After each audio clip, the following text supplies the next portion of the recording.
Lorin is Breck's mum, and many of you watching today will have seen Lorin speak before.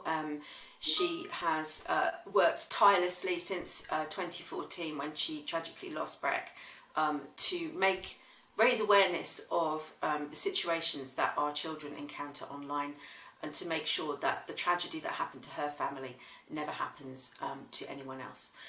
So I would like to welcome Lorin to us today. Hi, Lorin. Hello, everyone. Hi there. Okay, so we've had a few questions coming in over the last week or so since we've been advertising. So I am going to start off with the very first one, which makes a lot of sense to start with this one.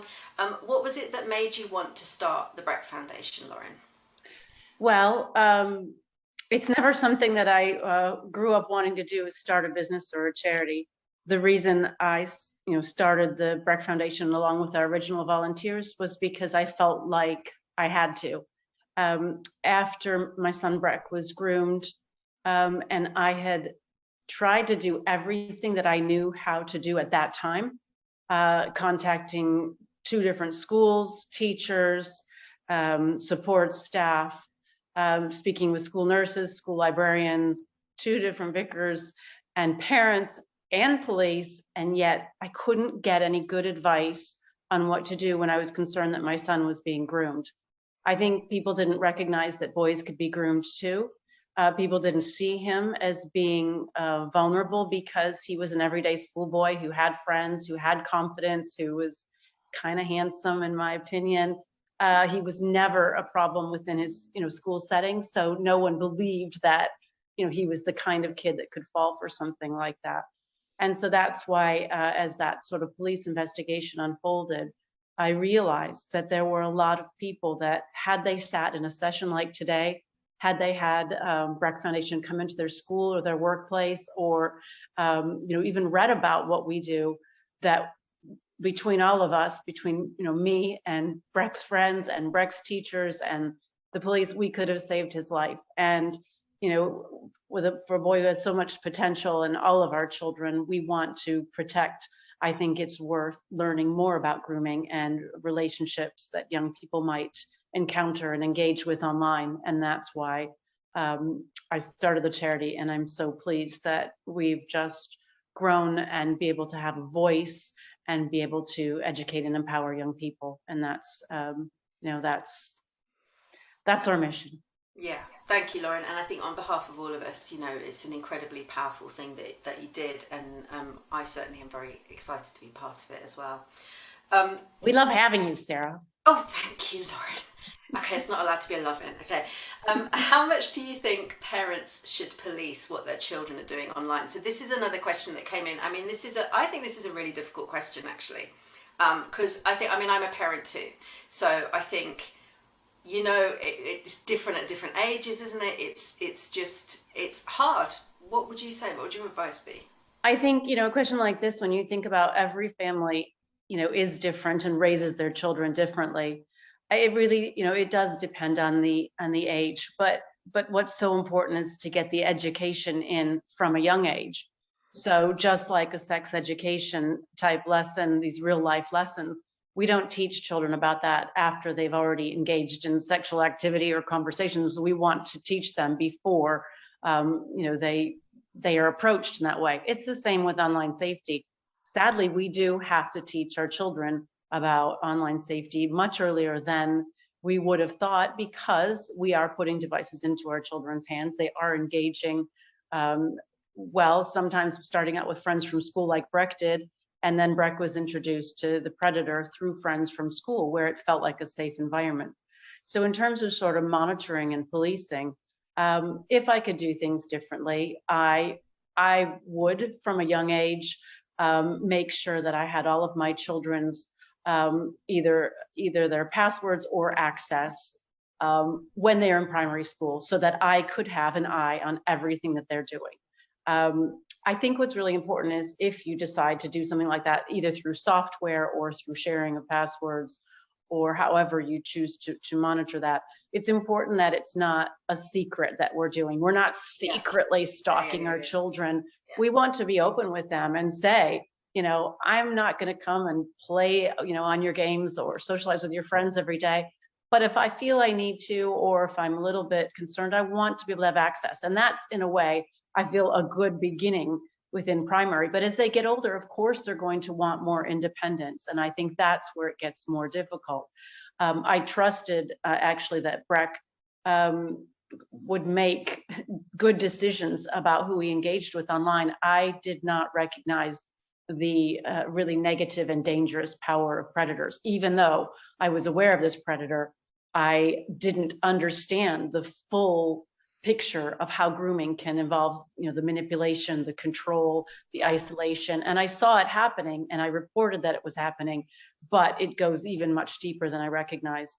So I think, one of the most important things is try to have contact with your children's friends, parents. And I know sometimes that's difficult. I feel like in a way, one of the main reasons I lost Breck was that I couldn't actually access other parents and have conversations about what we knew, what we were concerned about, what we saw and what we heard. Yeah. And a lot of that is, everyone has to keep private, but actually it's important to try to get to know what the rules are with the other children that your children are playing with, so that you actually have a handle of what's going on outside of your house and outside of your children's online world, and not just, isolated in your own. I think that really ties into our strategy as well, doesn't it? About having a whole community approach with online safety. It's not just about, talking to parents or talking to young people. It's about making sure that everyone is a stakeholder in young person's online safety, because you never know who's going to notice something slightly off or something not quite right, and then actually, have the courage to stand up and say something about it. And yeah, absolutely. So that community approach, and that sort of is very much part of what we've been working on in our new strategy as well. Thank you. Another question here we have that's come in. Have you ever taken Breck's story to the USA? Do you think it has worldwide relevance? The story and the lessons absolutely have worldwide relevance, because it is the World Wide Web. And some predators who can get our children to do engage in abusive, harmful sexual activity may be in other countries. We most definitely have done a lot of work in the States, partly because I grew up there, so it resonated with people who sort of recognized things that I was saying. But we have done work with NCMAC, which is the Center for Missing Children. We've done conferences. We've done a lot of documentaries there that sometimes have trickled here as well because of the World Wide Web. And so, yeah, definitely a worldwide issue. And as Sarah said, community. It's important that we all work together on this. Yeah, absolutely. I mean, of course, that's the key thing with the internet, is there's no barriers really, are there? It doesn't matter where you are, in the world. You can still do a lot of harm with predators and groomers. They're working all over the world, so that's why it would be brilliant for us to reach even more people. Let me go on to the next question. I can see there's a couple of questions coming into the chat, so I'll go to them in a second. I'll carry on with our sort of questions that we had lined up. My children are young. They have just started playing online. What's your one big piece of advice for navigating this as a parent? For me, I think it's really talking to them about what they're doing, who they're engaging with, being aware of who they're talking with and who they're engaging with, and who is being allowed in from their friendship groups. But also the education, using real life stories, not just Breck's, but other children's stories, to talk about things that can happen. It's difficult because in general, most children will say, oh yeah, that'll never happen to me. That'll never happen to me. And the way that we approach this is to remind them that it's not just that we're concerned about them. Of course, our kids are most important to us. But when I went to other parents and to school, I didn't want just Breck to be safe. I wanted his whole friendship group and his whole community to be safe from this predator. So I think if we can teach our young people that actually take the lessons in, even if you don't think that you'll need them, because someday you might need them for your friendship groups, you might need them for your siblings, you might need to report something, even if you happen to be babysitting as a teenager and you see something that those young kids are doing that you're looking after. So we try to explain it's not just a lesson for you from when you're 11 until 14 years old. It is a life lesson that you could use, if you go into teaching or policing or become a parent yourself. So we try to engage them in that way. And it's not meant to sound like a lecture, because that's exactly what kids won't listen to. And in fact, Breck had an online safety course along with his friends the month before he was killed. And they didn't talk about grooming. They didn't say the word, sexual, abuse. They didn't talk about any of the, violent content and horrible things that our children can access. They were sort of just giving them an overview, and it wasn't resonating because they had already progressed past that. They were quite techy. They knew they weren't really supposed to give out their information and details, but they were gaming and, playing with people that they thought they knew. Yeah, yeah, absolutely. Yeah, I mean, I would echo all that. I think one thing I would add as someone who enjoys gaming herself, if your children have just started gaming, one of the most powerful things you can do as a parent is play with them.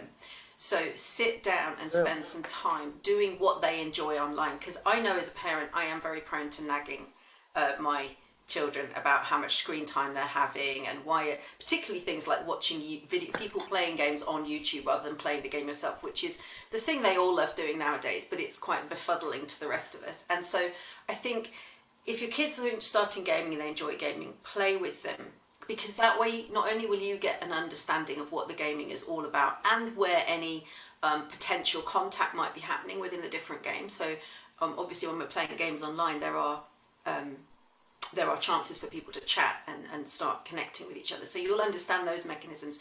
But also, it builds a really positive relationship with your child, that they start to think, oh, mum or dad really appreciates or understands what I'm doing here.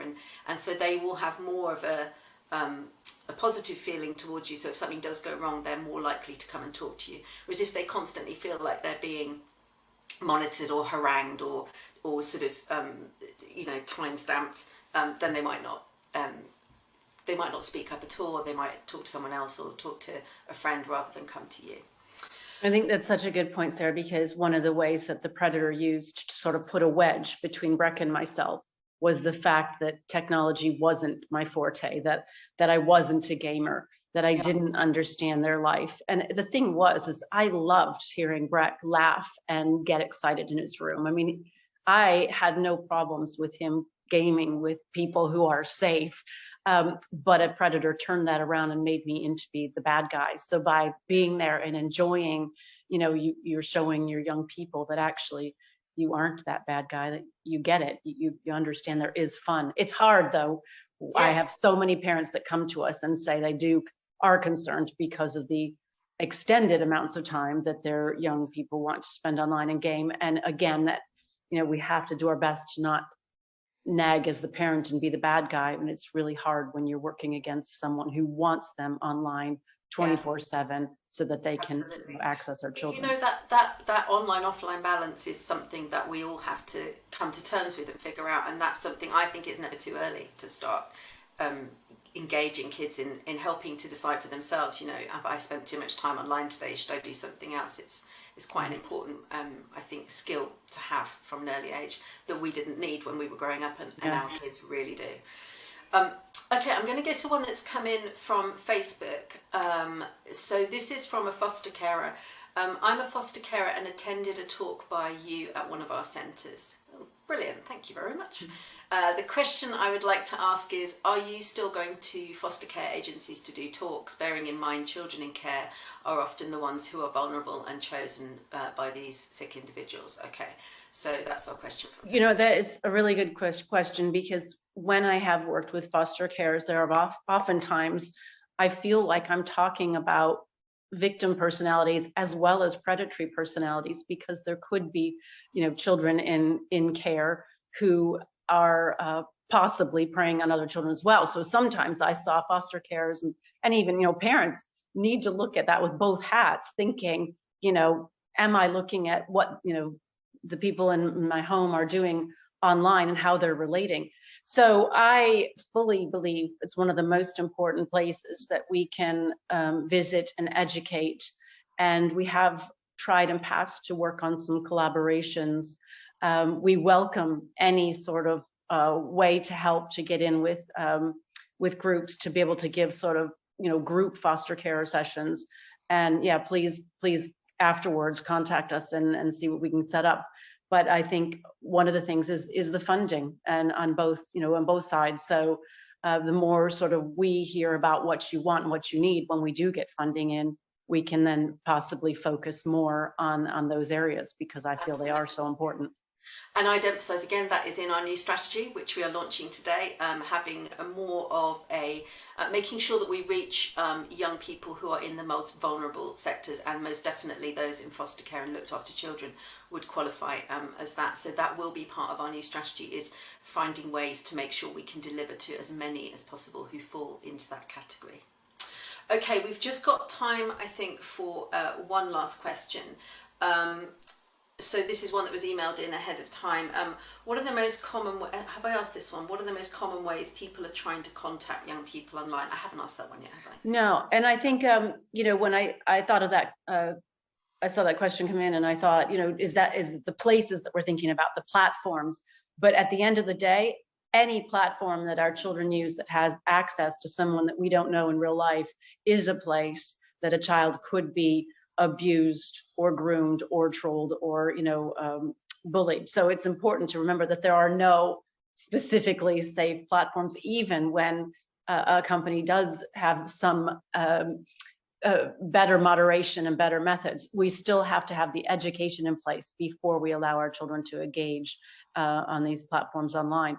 One of the things to remember is that it's about building the relationship. So just like children build relationships through shared interests, genuine relationships, predators will try to emulate and do that the same way by pretending to be interested in the same subjects, the same games, the same topics, and complementing, building that relationship that might feel real to the child. And when you think about it, there's a lot of adults that fall for relationships that feel real as well, and make mistakes with people online. So it's not just sort of a children's lesson, but it's really about trying to teach them to recognize what a healthy versus an unhealthy relationship is, and to recognize if someone is asking you to do something that doesn't feel right, or to take you to another platform. Predators will often try to pull you away from where you are in your friendship groups and take you somewhere where they aren't.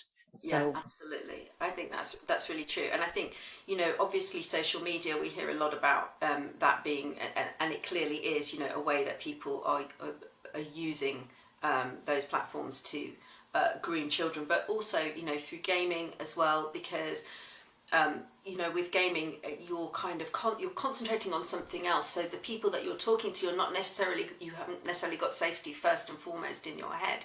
So accidental slipping of personal information can happen quite easily.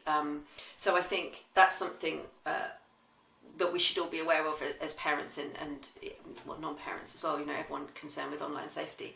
But the common ways definitely are through sort of social media sites. County lines grooming, because we haven't really gone into this, but there's so many different types of grooming, but huge amount of county lines grooming, which is the drugs gangs, goes on through social media, the vast majority. And of course, since lockdown and the pandemic, they were all locked down as well. So we know that there's been a huge rise in grooming since the lockdown and the pandemic as well. It gave predators more time working from home to prey on children as well, and our children were spending more time online. So I think that they've also lost some of their face-to-face socialization skills over the time that they were not able to interact, school online as well, and so sometimes children feel more comfortable with friends online because it's less daunting, and it's really important to be aware of all those sort of mental and psychological issues as well. Yeah, absolutely. And again, I'm going to be really boring about this all the time, but that's in our new strategy as well. Right, Lorin, I'm really so thankful to you today for coming along and answering these questions. It's brilliant. I'm sure everyone watching has been really, really keen to hear what you have to say. Please stay